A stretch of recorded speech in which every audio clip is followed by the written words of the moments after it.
Hello, and welcome to the Loins of History podcast. I'm Collin, and I'm joined by my co-host Jay, and we've got a really exciting couple episodes coming up on capitalism and socialism in America.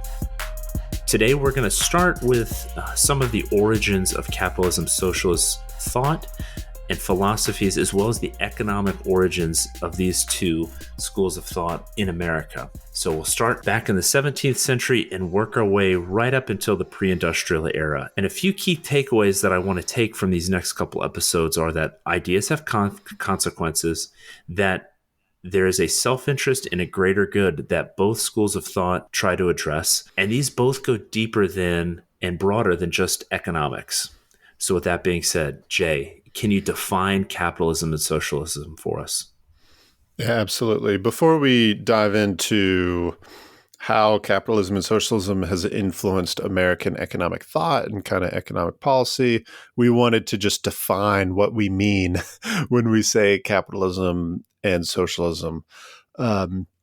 For each of these, we kind of, in doing our research, we found that capitalists define capitalism and socialism one way, and then socialists define capitalism and socialism a different way. There's a whole bunch of different people mean different things when they use all of these terms. So just for the sake of clarity, we wanted to give our own definitions for these terms, and in that way, when we talk about the history, we're all on the same page. So my definition, or a capitalist definition of capitalism is a natural structuring of economic activity for the purpose of creating wealth. So you kind of get a means and an ends there. The means, it's a structure, it's a natural structuring of economic activity.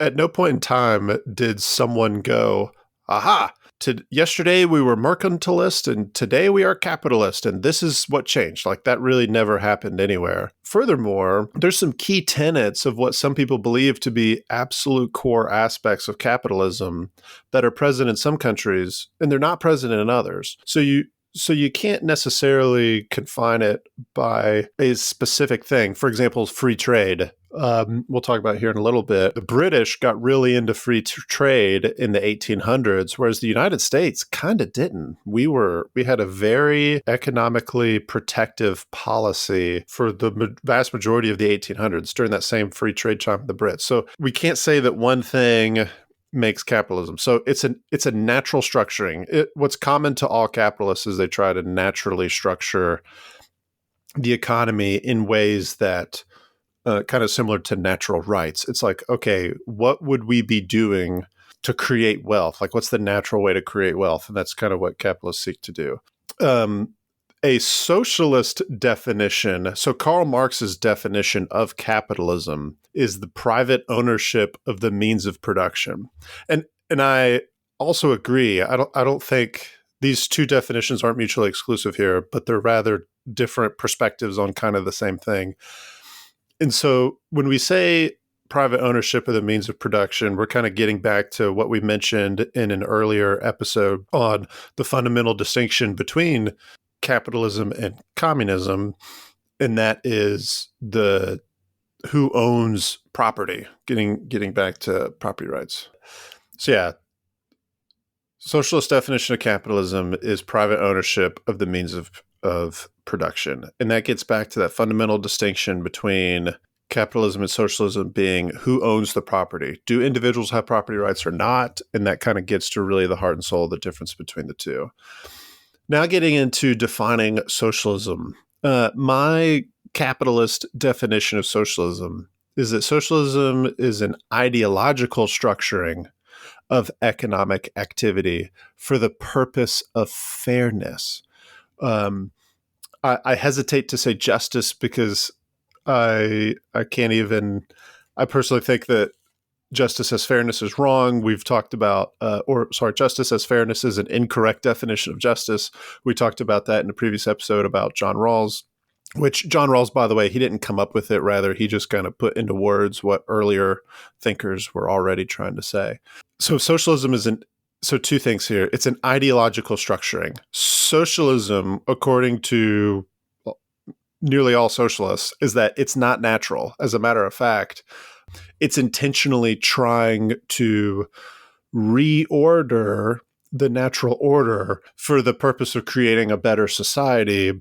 Yeah, so whereas capitalism seeks to appeal to what man's true nature is. So we kind of see two views of human nature. Capitalists tend to have a low view of human nature, i.e., human beings are not naturally good. And socialists, on the other hand, have a high view of human nature in that believing that mankind is naturally good, and we just need to recreate our society in order to bring out our better angels.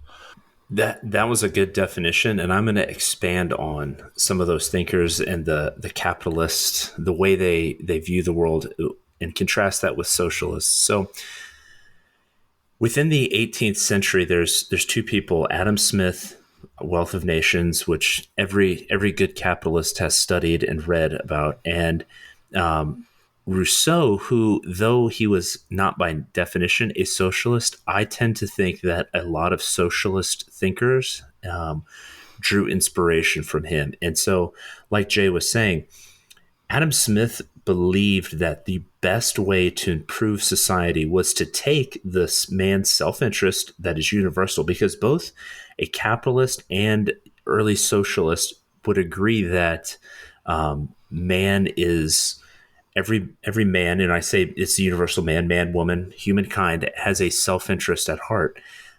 It's how to deal with that self-interest. And Adam Smith believed that utilizing self-interest through an interdependent system of economics brought out the best for humankind. And what he means by that, he uses the example of a butcher. A butcher does not sell meat for the greater good. He sells meat to make money.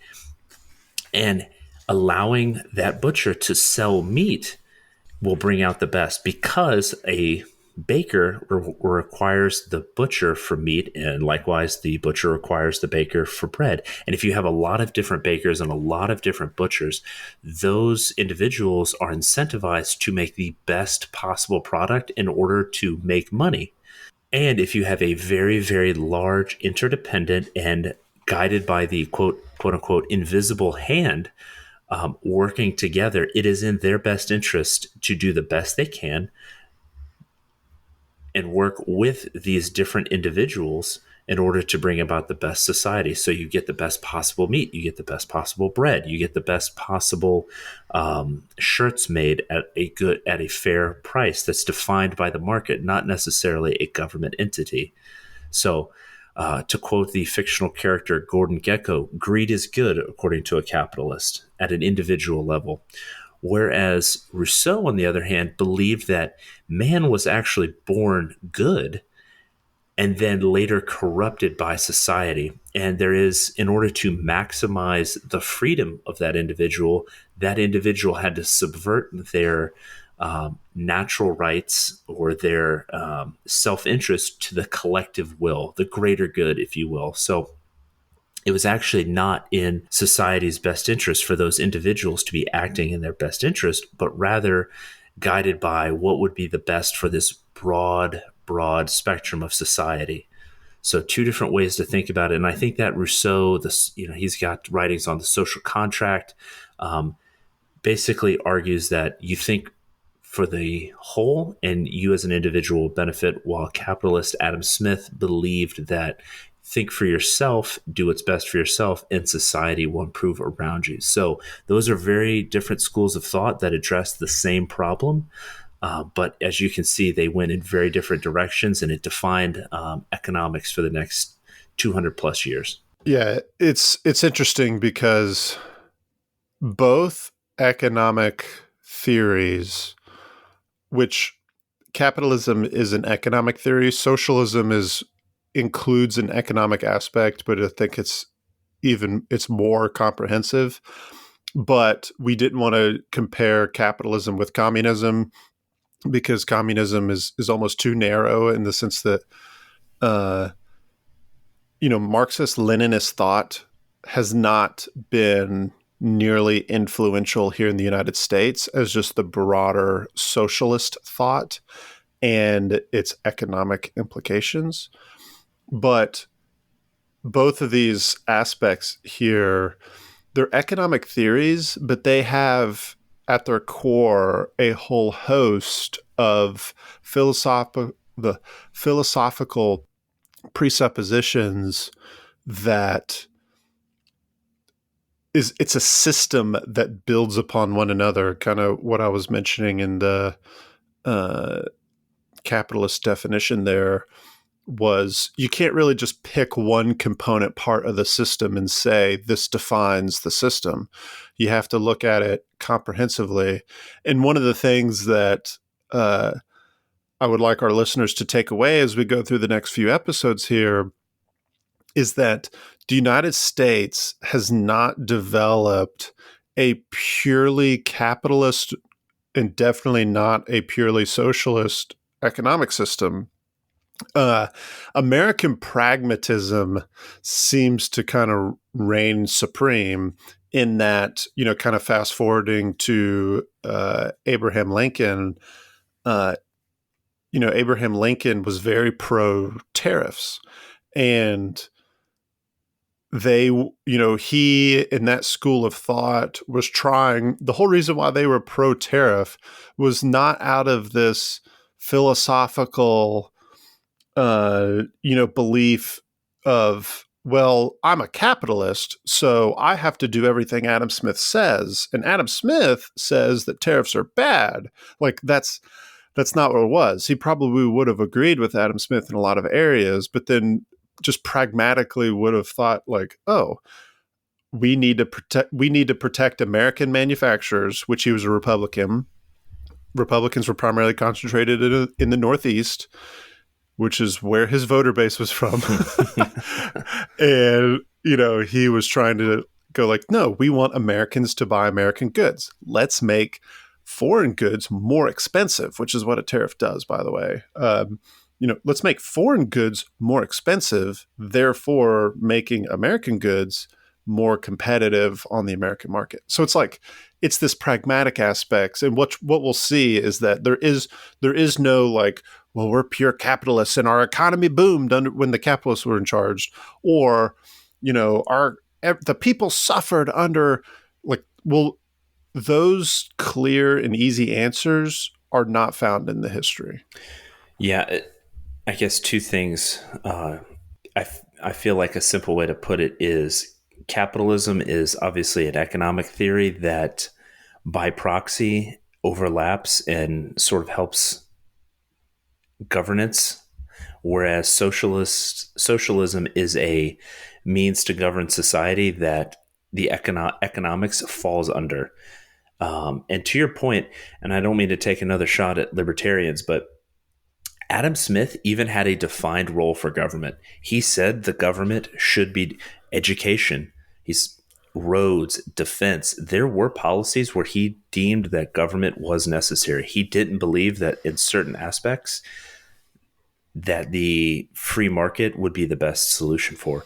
And as a matter of fact, he utilized the government to enforce contracts and uphold some civil rights. So he's not, just saying like, hey, we should abolish the government that's not an Adam Smith laissez-faire type of. That's not what he wrote about. Okay, so with that, let's transition to kind of going through the history of early American economics. So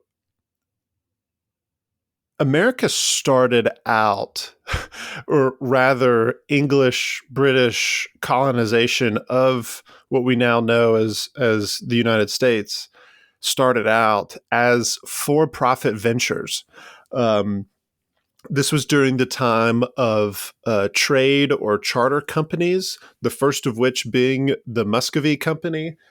Later, we've surely, most of us have heard of the British East India Company and the Dutch Was the Dutch one called the Yeah, it was India the Dutch Company? East Indies Company. And actually, the British and the Dutch, a lot of this mercantilism and a lot of the protections that these countries put around themselves were based on the competition between like the Dutch and the British, and the French, obviously. So, and the Spanish, but they were kind of the first ones to it. Yeah, the Spanish were all about hoarding gold and silver from the New World in order to bolster their coffers, whereas the British were like, well, hey, we've got this trade network set up, and we're getting crushed by these Dutch. They're coming in, and they put in all these protections that became mercantilism. Right. So that's a great point in kind of defining kind of what the current economic system was. It was known as mercantilism, which there's not like a hard and fast distinction between mercantilism and capitalism. For example, and what we see here in these British trade companies is that they would use capital to invest. There would be shareholders. They would give capital to a company, and this company would then seek to make a profit based on that. That sounds like a whole lot of capitalism, but this was going on in the 1500s, in the very early days. Really, the 1600s was when it got started, and then hit its stride in the 17 and 1800s. Yeah, I would say a simple way to think about it is just there are aspects of capitalism, but it is self-contained within a country and its territories where everything, they try their best to keep everything. So if they were getting goods from the New World or one of their colonies, they would send it back to, like England, for example. So they would take cotton from the New World, and then they would put it into production and they would keep it within their economy. So it's almost like a mini monopoly. And whereas in capitalism, like we mentioned, the interdependencies, think about it at a worldwide scale, the English economy would be dependent on the French economy, and the French economy on the Dutch, and the Dutch on the English. In this, it's no, this is the British economy, this is the French economy. And rather than working together, we are going to put up these tariffs, as Jay said, where it is really, really difficult or expensive to get goods from the Dutch or the French. And you can only buy tea from the British East India Company, which, remember that, because it'll come back and kick off a bit of a revolution. Right. Essentially, mercantilism is the attempt to create a trade surplus in your own country, i.e., you what Colin was saying, like retain all your stuff. Like the British, when they started these companies that would go to North America to do trade and profit, they would send all their stuff back to Britain. So Britain was importing all of these goods. Then Britain would export less, if that makes any sense. So, yeah, the whole goal was to have a trade surplus. And we have to remember at this point in time, currency existed. It's existed for a long time, but this predates the idea of, one country, one currency. Gold is the only thing. Like this predates that. So there's no, we have to think of it in the category of like the primary way of doing business was bartering, right? Was trading goods. So wealth was amassed not by collecting US dollars as the global currency, because that didn't exist at this point in time. But wealth was amassed by just simply having the most stuff, to include gold and silver and furs and food and cattle and blah, blah, blah, blah, blah. So mercantilism was like, hey, let's keep all that stuff here in our country and make sure that we've got more stuff than everybody else, as opposed to my GDP is such and such millions and billions of dollars. It's a different way to look at GDP. Right. I would also say that it was pretty much a zero-sum game, meaning that there had to be a winner, there had to be a loser. So if there was no, well, the British economy is doing well, so the Spanish economy is going to do well. It was, no, the British are doing well, and the Spanish can no longer import as much gold. They don't have the means to take the gold from the New World back to Spain. It's going to England, or it's going to the Netherlands, it's going to France, or and vice versa. So that is where I think one of the biggest differences between mercantilism and capitalism, and we'll see the shift, but the fact that there was no international interdependency and the trade surplus that Jay said. So let's keep that in mind. No, I'm super glad you brought that up, because that's one of the key things that Adam Smith and some others would challenge in the later 1700s, was the fact that wealth was not fixed globally. Again, if we think of wealth as stuff, not necessarily money, it's not a zero-sum game. You can actually create wealth, which, oh, by the way, this thought, as we'll see a little bit later, many socialists still believe that wealth is fixed, and the only way the rich get rich is by exploiting the poor. They don't actually believe that, no, the rich can get rich and the poor can also get rich, because it's not a zero-sum game. I believe Margaret Thatcher had a very good response to that. So what'd she say? Well, she was like, you see, they were, it was in the 80s, obviously, and Margaret Thatcher was known as the Iron Lady. So what she said was that there was criticism about the wealth, the inequality, the wealth.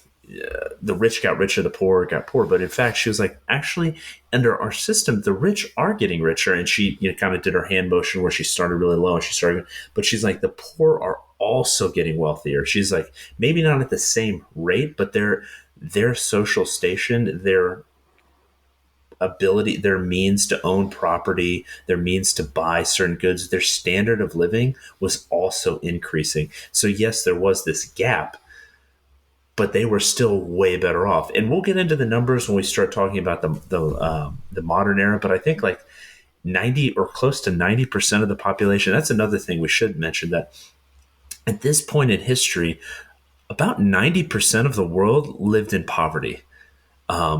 It was a very agrarian, outside of a few urban areas, it was agrarian, and there was a lot of poverty and people that were literally scraping by to survive.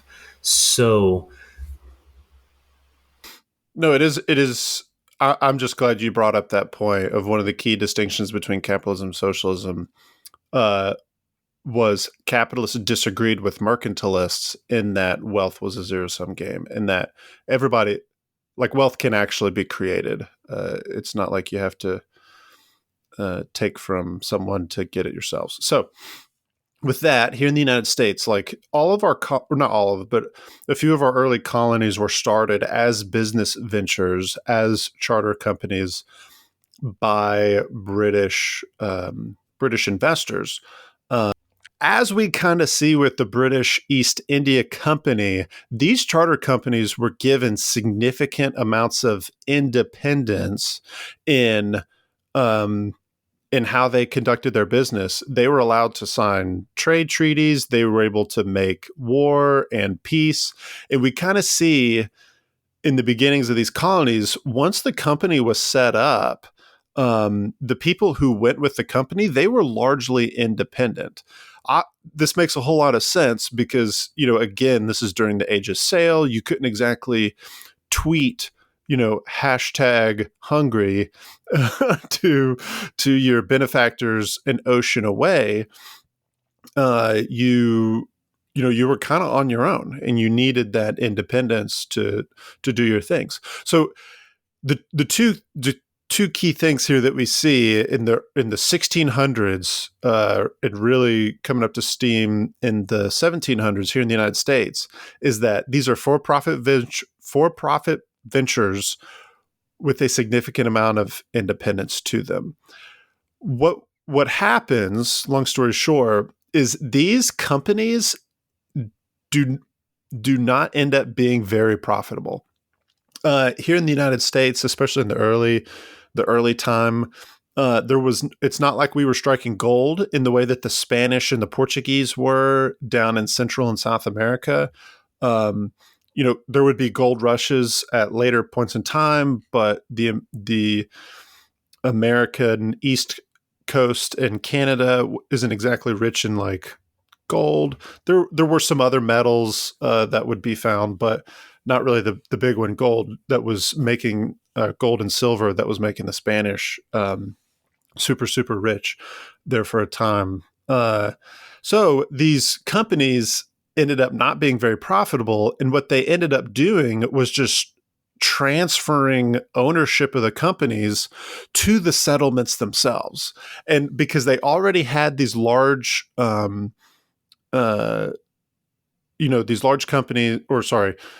these colonies with a significant amount of independence, and it just seemed natural. They would either buy out the shares, they would sell the shares, the company would go under, and it would just kind of be like, well, we're here, so let's just be our own thing now.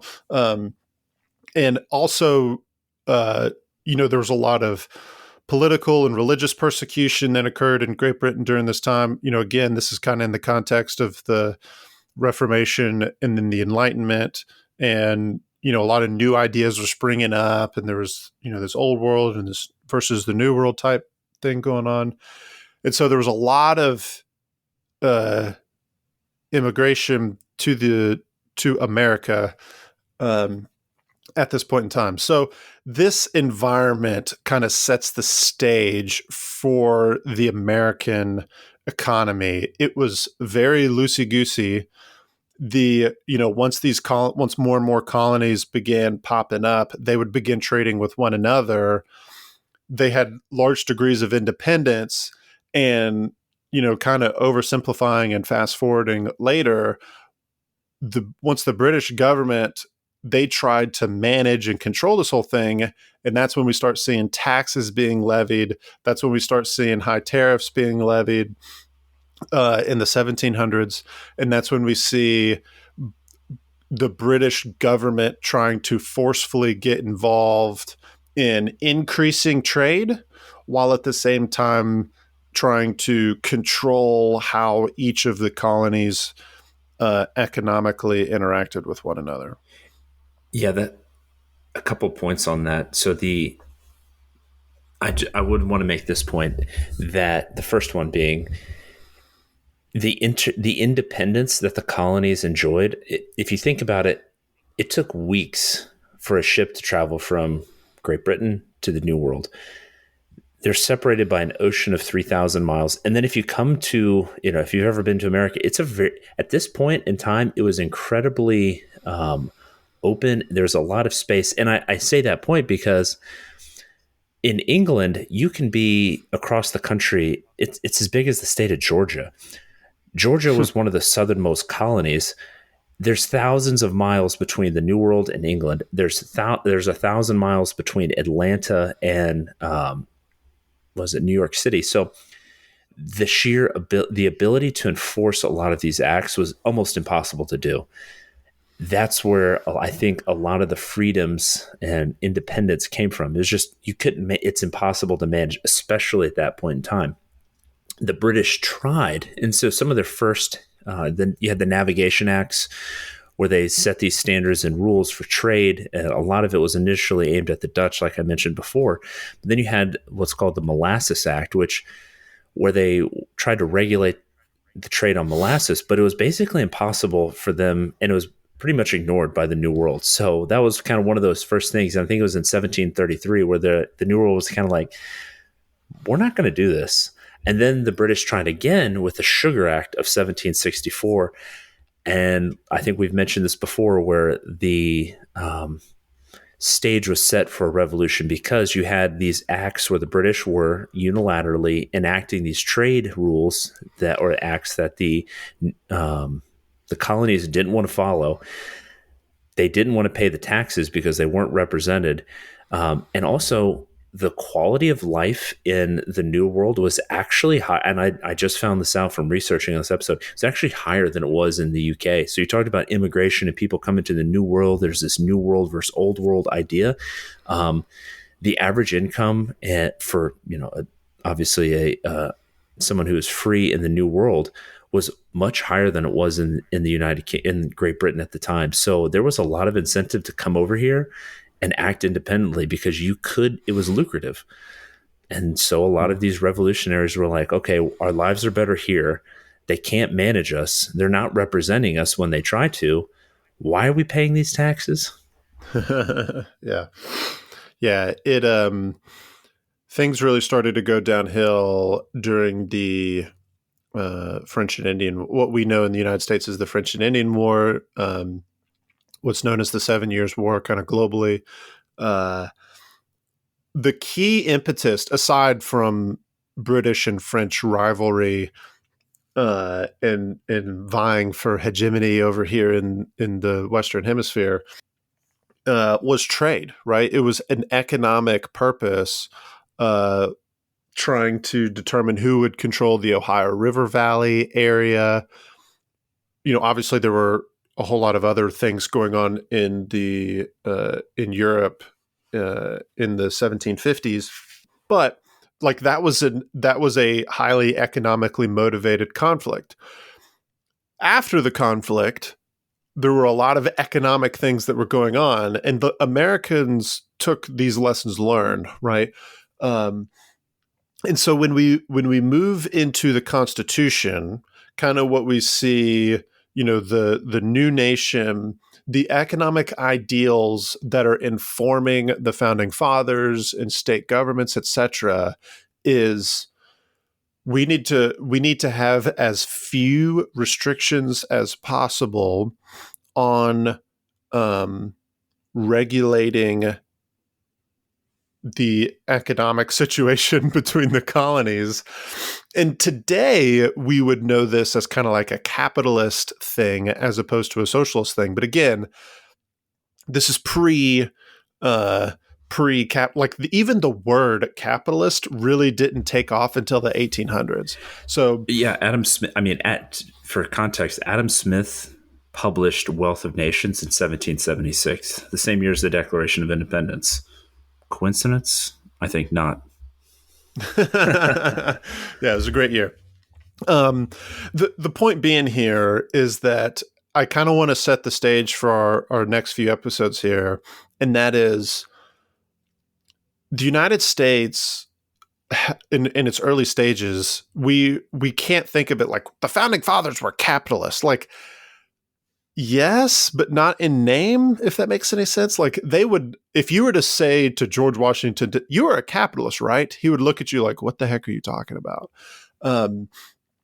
But as we see, we're globally, or really in European, specifically Western European thought, we're transitioning from an age of mercantilism to capitalism, and there were natural things that were occurring, i.e., hey, we don't like it when a higher government tells us how to run our economy, right? We now know that as kind of like a capitalist kind of way of thought.